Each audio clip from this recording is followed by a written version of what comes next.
स्वागत है India public खबर में और मैं हूं अर्जिता। वक्त हो चुका है प्राइम टाइम बुलेटिन का, तो चलिए नजर डालते हैं इस वक्त की यूपी की बड़ी खबरों पर। हाथरस के सिकंदराराव कोतवाली क्षेत्र में जुम्मे की नमाज के बाद हुए बवाल में अब तक 50 लोगों को हिरासत में लिया गया है। सभी के खिलाफ धारा 156A बलवा, धार्मिक उन्मादी नारे लगाना, पुलिस के कार्य में बाधा पहुंचाने जैसी गंभीर धाराओं में मुकदमा दर्ज किया गया है। वहीं पुलिस अन्य आरोपियों की तलाश में भी दबिश दे रही है। वहीं पैगंबर मोहम्मद पर विवादित बयान को लेकर लोगों में गुस्सा है। इसे लेकर मुस्लिम समाज की ओर से भाजपा की पूर्व राष्ट्रीय प्रवक्ता नूपुर शर्मा के खिलाफ कार्रवाई की मांग की गई है। अयोध्या शहर में हाजी महमूद और उनके साथियों ने एसडीएम को राष्ट्रपति के नाम एक ज्ञापन सौंपा है, जिसमें नूपुर शर्मा के खिलाफ कार्रवाई की मांग की गई है। ज्ञापन के माध्यम से कहा गया है कि नूपुर शर्मा ने मुस्लिमों के पैगंबर की शान में अभद्र भाषा का प्रयोग कर भावनाओं को ठेस पहुंचाई है। उनकी शीघ्र गिरफ्तारी की जाए। आज हम लोगों ने सरकार द्वारा सल्लल्लाहु ताला अलैहि वसल्लम की शान में जो गुस्ताखी की है, नूपुर शर्मा और नवीन जिंदल ने, ये मुसलमानों के ऊपर बहुत बड़ा कुठारघात किया है और दिल को बहुत तकलीफ पहुंचाई। ये सिर्फ और सिर्फ सस्ती लोकप्रियता हासिल करने के लिए ऐसा कृत किया गया है। मुझे तो बहुत दुख हो रहा, तकलीफ हो रही कि प्रधानमंत्री जी कहते थे सबका साथ, सबका विकास, सबका विश्वास, लेकिन ये आज तक अगर सबका साथ, सबका विकास को सब पे विश्वास की बात होती तो ये हम लोगों के विश्वास से छेड़छाड़ हो रही है। उनके खिलाफ इतनी ज्ञापनें दी गई, इतनी तहरीरें चल रही हैं, इतनी जगह पे बलबे हो गए, लेकिन एक शख्स को गिरफ्तार नहीं करवा सकते हैं। क्या उनके लिए कानून अलग से, क्या इस चीज़ की संविधान उनको इजाज़त देता है कि किसी भी धर्म के ऊपर टिप्पणी करे, उनको साफ साफ बचाया जा सके? अगर मैं मुसलमान होकर के किसी हिंदू भाई के आस्था को चेट पहुँचाऊँ या किसी की धार्मिक के धर्मगुरु के या उनके भगवान के ऊपर टिप्पणी करूं तो यह अशोभनीय है, मुझे तुरंत सज़ा मिलनी चाहिए। तो इसी तरह से क्या उनके लिए कोई कानून अलग है? क्या संविधान ने इसकी इजाज़त दी है उनको? संविधान से हट करके वो चल रहे हैं। तो ये मैं प्रधानमंत्री राष्ट्रपति से मांग करने की आज ज्ञापन दिया हूँ कि जिन लोगों ने सरकार दो आलम सल्लल्लाहु अलैहि वसल्लम के स्थान में गुस्ताखियाँ की हैं, उनके ऊपर सख्त सख्त ऐसी कार्रवाई करें कि दोबारा कोई ख्वाब में भी ना सोच सके कि ऐसा कृत करे। सबसे बड़ी गलती इन लोगों ने की है, हुज़ूर सल्लल्लाहु अलैहि वसल्लम के ख़िलाफ़ जो आवाज़ उठाई गई है वो बेबुनियाद है और उसी वजह से आज हम लोगों ने इफ्तिताह किया इसका कि उन लोगों को गिरफ़्तार किया जाए और जो कड़ी से कड़ी सज़ा हो उनको दी जाए और आइंदा ऐसा कोई माहौल को क्रिएट करें, गलत ना होने दें, ताकि मुल्क में चैन और अमन अमान रहे, कायम रहे। वरना अगर इस तरीके से करेंगे तो मुसलमान भी चूड़ी नहीं पहने हुए हैं, हम इसका आवाज़ दे सकते हैं, इसका जवाब दे सकते हैं, लेकिन हम नहीं चाहते कि मुल्क में कोई खुराफात हो या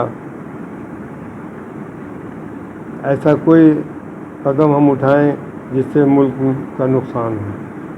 तरह और क्या कहा जाए, जो आरएसएस के लोग हैं या बजरंग दल के लोग हैं, ये तो चाहते हैं कि मुल्क में अमन चैन न रहे और खुराफात रहे। वहीं सहारनपुर में जुम्मे की नमाज के बाद बिना अनुमति प्रदर्शन और हंगामा करने वाले उपद्रवियों की पहचान कर ली गई है। पुलिस ने ऐसे उपद्रवियों को संगीन धाराओं में गिरफ्तार कर जेल भेजना शुरू कर दिया है। अभी तक 48 प्रदर्शनकारियों को जेल भेजा जा चुका है। इसके अलावा अन्य फुटेज भी खंगाली जा रही है। फुटेज के आधार पर और गिरफ्तारियों के लिए भी छापेमारी की जा रही है। पुलिस ने कहा है कि कोई भी उपद्रवी बख्शा नहीं जाएगा।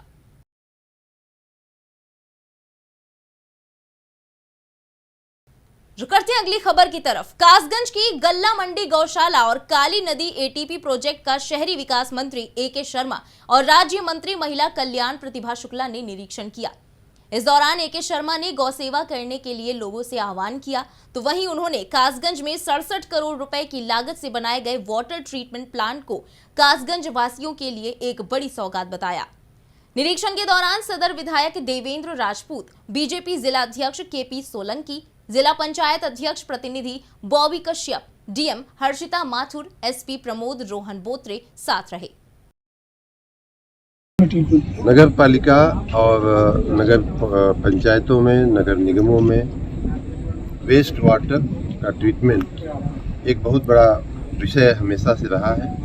सीवेज ट्रीटमेंट जो है वो एक बहुत बड़ा चैलेंज की तरह उभर करके अपने पूरे समाज में, पूरे देश में आया हुआ है। उसमें प्रगति करते हुए उत्तर प्रदेश की सरकार ने यहाँ कासगंज में ये इतना महत्वाकांक्षी STP बनाया है, सीवेज ट्रीटमेंट प्लांट बनाया है। और मैंने आज इसके एक एक भाग को देखा, एक एक अंग को देखा। बहुत अच्छे से कार्य हो रहा है, बहुत अच्छे से कार्यरत है। ये प्लांट बहुत अच्छी क्षमता से चल रहा है। आपने स्वयं भी पहले के पानी का और अंतिम जो पानी यहाँ की उत्पादन के रूप में निकल रहा है उसको आपने देखा, कितना काला और कितना सफ़ेद दोनों में फर्क दिख रहा है। अगली खबर है रामपुर से, जहां सपा नेता आजम खान ने कहा कि वो रामपुर को दुनिया के नक्शे पर ले आए हैं। दुनिया जानती है कि रामपुर के साथ बहुत जुल्म हो रहा है। वहीं आजम खान ने बीजेपी पर निशाना साधते हुए कहा कि जब मैं विधानसभा शपथ लेने गया तो वहां बीजेपी वाले मुझसे नजर नहीं मिला रहे थे। कि हमने न कोई बड़ा है, न कोई छोटा है, न कोई हिंदू है, न मुसलमान, न सिख, न ईसाई, न जाट।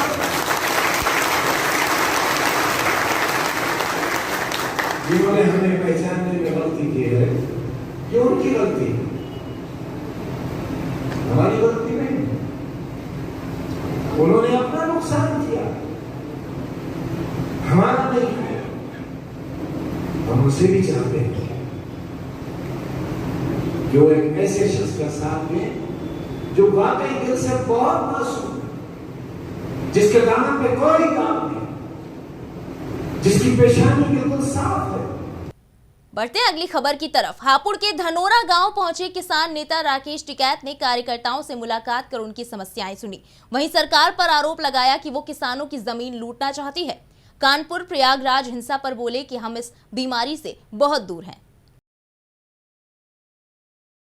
2022 में फसल दुगनी करने की बात करी थी उन्होंने, शुरू में हुए तो है नहीं, ना किसी को मिला, लेकिन कहते रहे कि हमने कर दिया। अब दिल्ली के कागजों में तो जरूर हो गया होंगे, लेकिन किसानों के तो रेट दुगने हुए नहीं। फसलों के कम रेट है, C2+50 वाले फार्मूले से फसलों के रेट हो जाए, वो फार्मूला लागू हो जाए, MSP गारंटी कानून मिल जाए तो कुछ लाभ किसानों को हो जाएगा।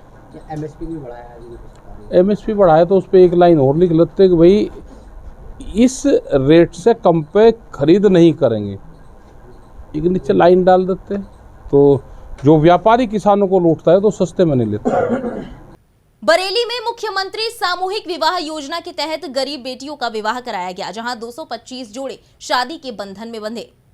इस मौके पर 21 मुस्लिम जोड़े तो वहीं 204 हिंदू जोड़ों ने रीति रिवाज से शादी की। इस अवसर पर नव दंपतियों द्वारा पौधा वितरण भी किया गया।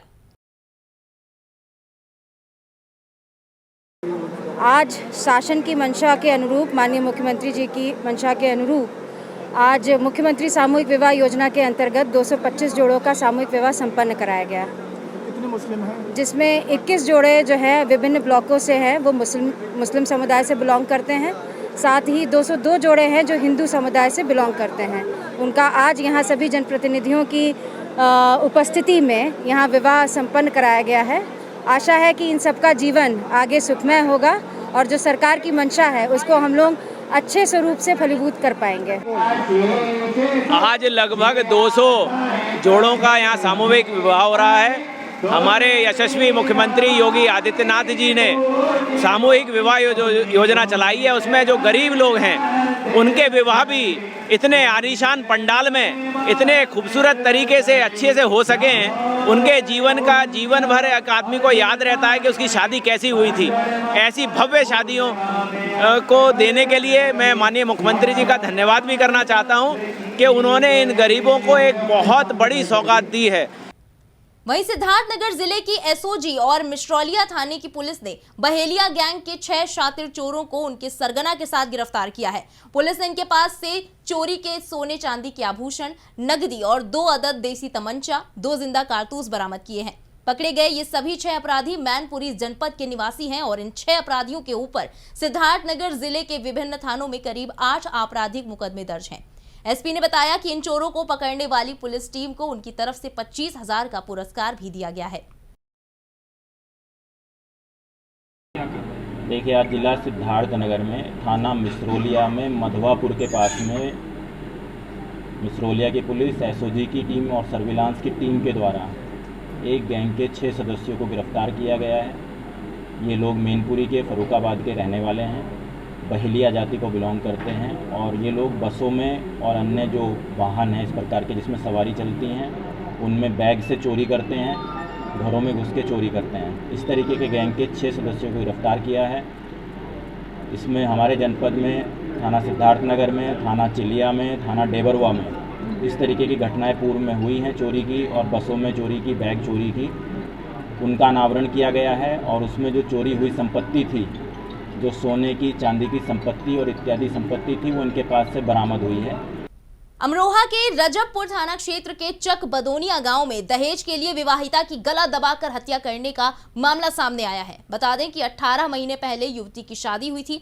आरोप है कि शादी के बाद से ही युवती को ससुराल में कार और मोटरसाइकिल के लिए प्रताड़ित किया जा रहा था। पुलिस ने इस मामले में 5 लोगों के खिलाफ हत्या का मामला दर्ज किया है। वहीं बहराइच के थाना फखरपुर के प्यारे गांव में पैसे के विवाद को लेकर बेटे ने पिता की धारदार हथियार से हत्या कर दी। मौके पर पहुंची पुलिस ने शव को कब्जे में लेकर पोस्टमार्टम के लिए भेज दिया है। वहीं पूरे मामले की जांच की जा रही है। रुक करते हैं अगली खबर की तरफ, जहां बलिया के मनियर थाना क्षेत्र के निपानिया गांव में जुमे की नमाज पढ़कर लौट रहे पिता और बेटों पर चाकू से हमला करने का मामला सामने आया है। हमले में पिता और एक बेटा गंभीर रूप से घायल हुए हैं। वहीं पीड़ित पक्ष की तहरीर पर मुकदमा दर्ज किया गया है और पुलिस 2 आरोपियों को हिरासत में लेकर पूछताछ कर रही है। हमले के पीछे पुरानी रंजिश बताई जा रही है। बुलंदशहर में एम्बुलेंस सेवा 102 और 108 में मरीजों के फर्जीवाड़े का मामला सामने आया है। इस फर्जीवाड़े के खुलासे के लिए अब शासन से 1-2 नहीं बल्कि लगभग 34,000 डेटा का वेरिफिकेशन करवाया जा रहा है। आपको बता दें कि इस फर्जीवाड़े में 102 और 108 एम्बुलेंस पर कॉल कर ज्यादा बिल बनाकर सरकार से वसूला जा रहा था। मुख्य चिकित्सा अधिकारी विनय कुमार ने बताया कि राज्य स्तर पर कुछ शिकायतें मिली थी कि जीवीके कंपनी के द्वारा कुछ फर्जी कॉल कराई जाती हैं और ज्यादा बिल बनाकर वसूला जाता है। इसकी जांच कराई जा रही है।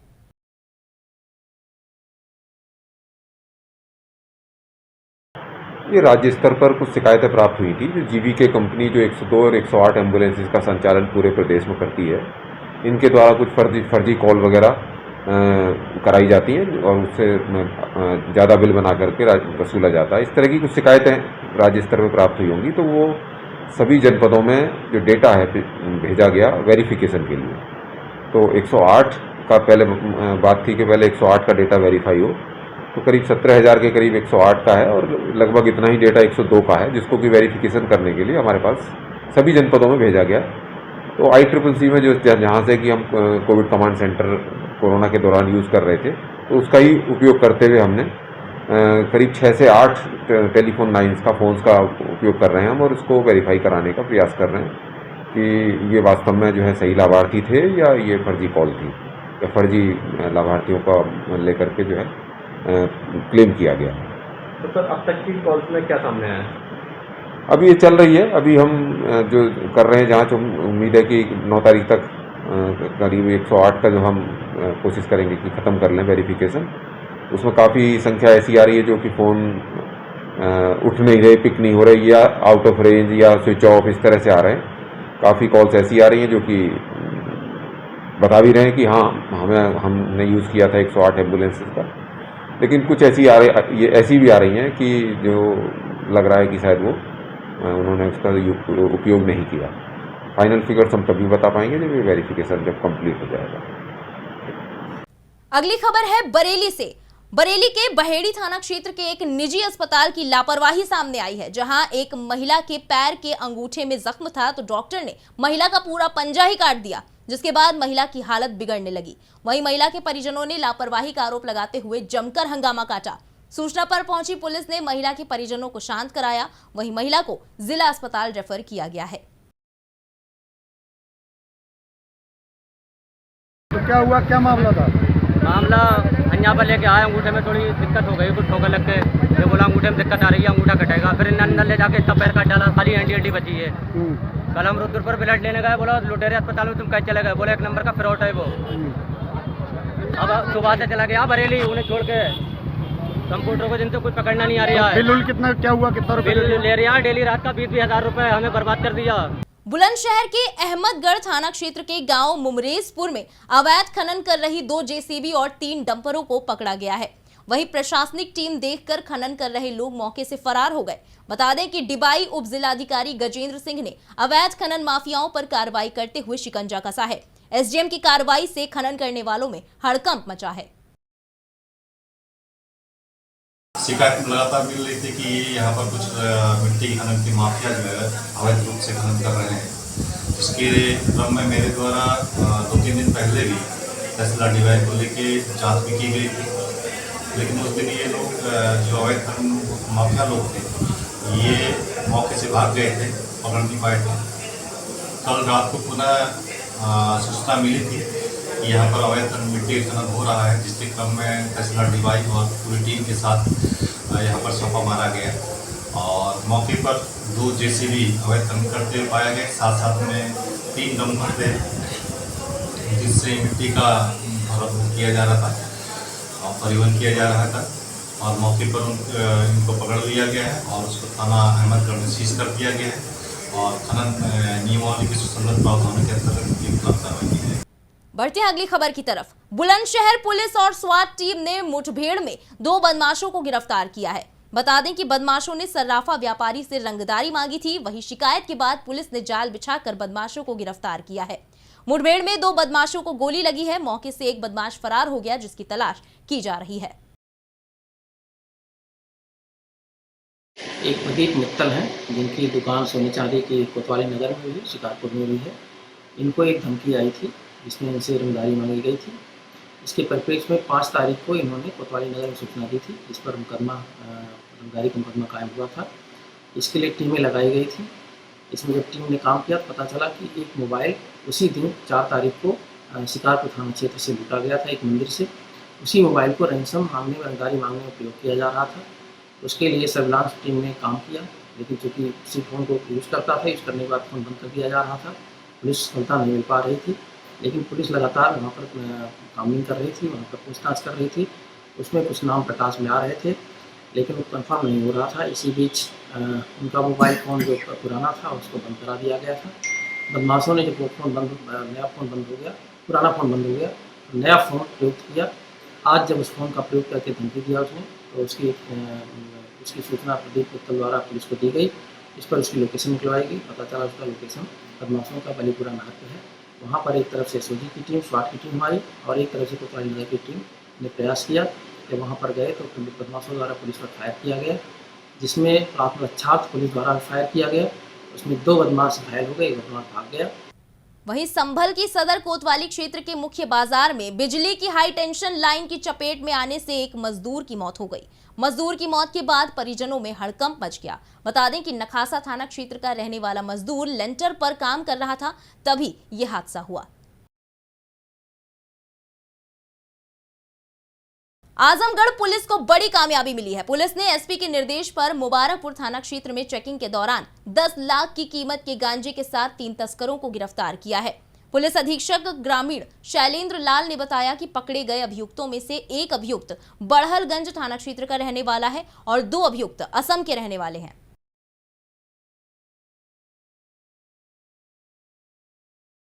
मुबारकपुर थाना क्षेत्र में अलीनगर चौराहे के पास से एक ईओन गाड़ी आती नज़र आई, जिसमें पुलिस ने चेकिंग के दौरान इसमें से 70 किलो गांजा बरामद किया। इसमें 3 अपराधी पकड़े गए हैं, जिसमें सौरभ, गौतम दास और दैतुन। इसमें से 2 आदमी आसाम के रहने वाले हैं और सौरभ है ये गोरखपुर का रहने वाला है। इनसे विस्तृत पूछताछ की जा रही है कि ये माल कहाँ से आ रहा था और खपत होने के लिए किन किन लोगों को डिस्प्यूट किया जाना था। जो भी इस पूरे रैकेट से जुड़े हैं सभी लोगों की इसमें गिरफ्तारी करी जाएगी और इसमें गैंगस्टर एक्ट की कार्रवाई व इनके प्रॉपर्टी का जब्तीकरण किया जाएगा जो इन्होंने अवैध रूप से अर्जित करी है और जो भी इनके द्वारा संपत्ति बनाई गई है। अच्छे कार्य के लिए पुलिस टीम को 10,000 रुपये के इनाम की संस्तुति की गई है। सर कहाँ से लेके आ रहा है सर, कहाँ ले जा रहा है? ये विस्तृत पूछताछ इनसे और की जा रही है। ये इतना जानकारी है, गोरखपुर से लेके आ रहे थे, खपत इनकी होनी थी, मुबारकपुर क्षेत्र में होनी थी।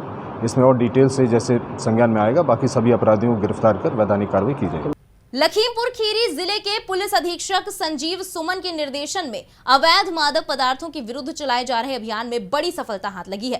कोतवाली पलिया के उप निरीक्षक राजेंद्र यादव ने अपने हमराहियों के साथ मिलकर मुखबिर की सूचना पर क्षेत्र के ही मोहल्ला टेहरा शहरी निवासी एक शातिर तस्कर सन्नी को अवैध मादक पदार्थ के साथ गिरफ्तार किया है।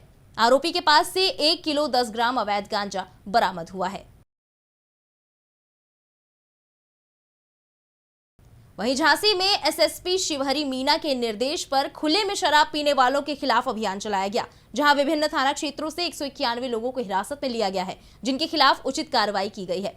एसएसपी ने पुलिस को लगातार अभियान जारी रखने के निर्देश दिए हैं। रुक करते हैं अगली खबर की तरफ। मुजफ्फरनगर की चरथावल पुलिस ने वांछित अपराधियों की धरपकड़ के लिए अभियान चलाया, जिसमें 2 अलग अलग जगह से वांछित अपराधियों की गिरफ्तारी की गई है, जिनकी पहचान रिजवान और मुदस्सिर के रूप में हुई है। अगली खबर है पीलीभीत से, जहां अमरिया थाना परिसर में थाना समाधान दिवस का आयोजन किया गया, जिसमें जिलाधिकारी और पुलिस अधीक्षक ने जनता की शिकायतों को सुना और फरियादियों की समस्या का निस्तारण करने के लिए संबंधित अधिकारियों को निर्देश जारी किए हैं।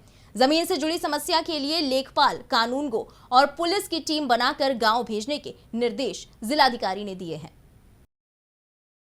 थाना समाधान दिवस के अवसर पर मेरे द्वारा और पुलिस अधीक्षक महोदय द्वारा संयुक्त रूप से थाना जहानाबाद में और फिर थाना अमरिया में जो समस्याएं आई, जो प्रार्थना पत्र आए, उनको सुना गया, उनको दर्ज कराया गया। मौके पे ही पुलिस और लेखपाल की, क्योंकि दोनों ही यहाँ पे मौजूद होते हैं, उनकी टीमें संयुक्त रूप से गठित करी गई और जिन गाँव में समस्याएं आई हैं उनको तुरंत वहाँ पे भेजा गया, जिससे त्वरित और गुणवत्तापूर्ण निस्तारण हो सके।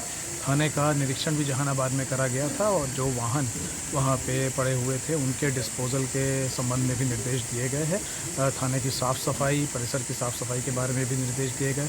पुराने जो शिकायतें थीं दर्ज रजिस्टर में, उनको भी देखा गया, उनका गुणवत्तापूर्ण निस्तारण भी चेक करा गया। ये भी निर्देश दिया गया कि फ़ोन नंबर ज़रूर सभी कंप्लेनेंट्स के दर्ज करे जाए। प्रयास यही है कि जो भी लोग तहसील या थाने पे आए उनकी समस्याओं का तत्काल और गुणवत्तापूर्ण निस्तारण। इसी के साथ इस प्राइम टाइम बुलेटिन में बस इतना ही। देश और प्रदेश की बाकी तमाम बड़ी खबरों के लिए सब्सक्राइब करें इंडिया पब्लिक खबर के YouTube चैनल को, साथ ही बेल आइकन दबाना बिल्कुल ना भूलें।